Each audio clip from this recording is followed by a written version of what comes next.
It out mechanically and is taken off. On a curve, he hits one in the air. Deep right field. Matt Carpenter, monster, grand or three-run shot.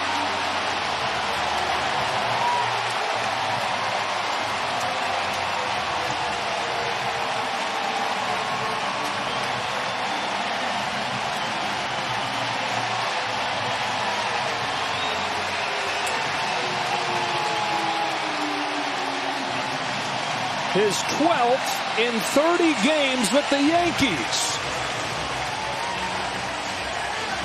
Hanging breaking ball. This ballpark does not hold lots of them, and Matt Carpenter knew exactly when he delivered that blow, that ball was gone. And just what the Yankees do. They hit mistakes better than most, and that's what they've done in this first inning. 4-1 New York. Aaron Hicks. Strike one from Pivetta.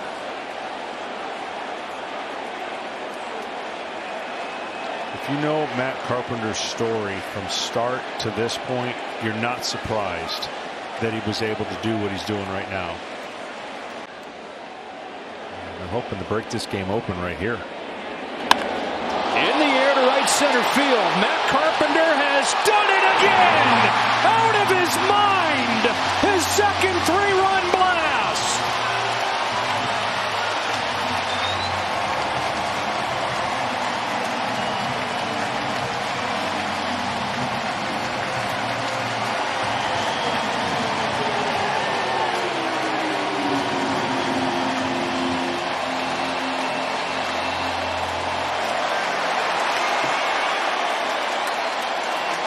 Well, like I said, when you're that locked in, it doesn't matter if it's a right-hander or a left-hander. He came in hitting well over 300 against both, and no wasted movement, no batting gloves, and 6 RBIs. On 2 home runs in 13 in his first 30 games, the most ever by a Yankee in his first 30 games with the team. Is it too late to get him in the All-Star game? I mean, we're both headed there. Maybe we can find the spot. Get him in the plane. There's already a Yankee plane headed that way. It's already pretty full, but Ray, he's on. I think they should find a seat for him. Unreal. Matt Carpenter, 13 home runs in 30 games with the Yankees. Did that on a 2-strike pitch. Did it against a lefty. It doesn't matter who he's facing, doesn't matter what the count is. He is perfect right now.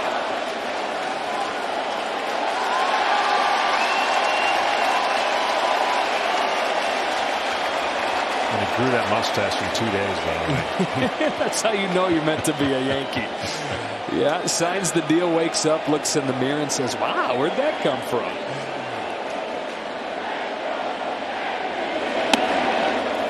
One and 2 on Hicks.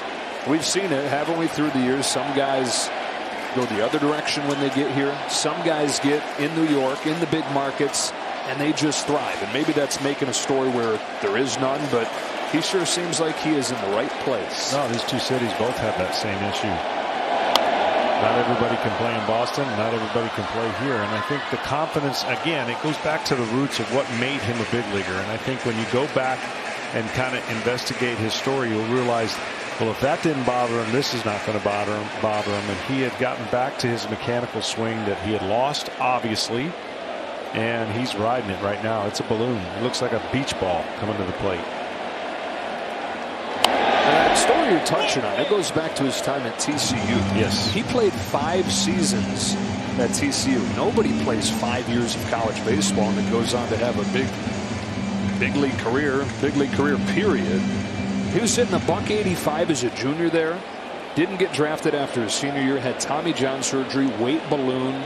Sat down for a meeting with his parents and with the head coach there, Jim Schlossnagle, and they said, look, this has got to be a wake-up call, or you've got to start making plans for some non-baseball related future, because where it's headed, you got no shot. But from that point forward, Tommy John surgery and the rehab and everything coming back, he committed to being the hardest worker in the program, got in great shape, got drafted, 13th round, right? So he's given a chance, but he's still no prospect. And he's done nothing but beat the odds since. Here's Hicks hitting a ball to the moon, but foul.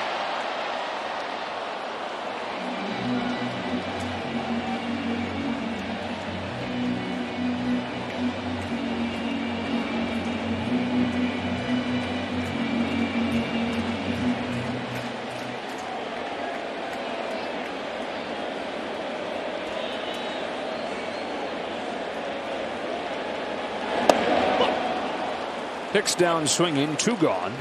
Well, it's interesting as a right-hander can get the ball down and in against a left-hander and he swings over the top, but for whatever reason left on left you stay in there longer, and that pitch that's inner half and breaking to the inner half of the plate, beautiful swing.